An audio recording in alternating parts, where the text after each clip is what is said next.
बिहार में जीनियस की कमी नहीं है। मुखड़ा सुनकर तो आपको पता चल ही गया होगा। लिखने वाला लेखक भी नहीं सोचा होगा कि मैं क्या लिख रहा हूँ, और गाने वाला गायक भी नहीं सोचा होगा कि मैं क्या गा रहा हूँ।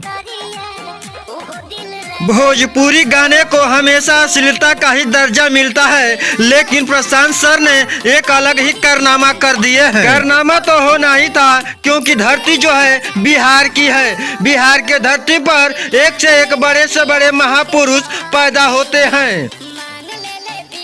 बिहार के ही धरती पर भगवान बुद्ध, सम्राट अशोक, महावीर स्वामी जैसे बड़े से बड़े महापुरुष पैदा हुए और पूरे विश्व में अपना डंका बजवाए।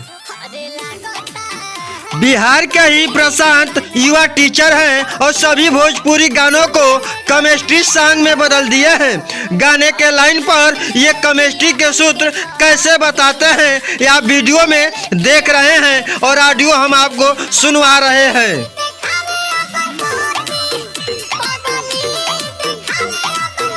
भोजपुरी गाने पर पढ़ाने का अंदाज मुझे जब अच्छा लगा तो मैंने भी अपने YouTube चैनल पर डाल दिया, लेकिन जब आपको अच्छा लगा तो आप क्या करेंगे ये तो आप ही जानते हैं। लेकिन चैनल पर नए हैं तो चैनल को सब्सक्राइब जरूर कीजिएगा, बाकी के काम आपको खुद ही पता है। नमस्कार, जय भारत।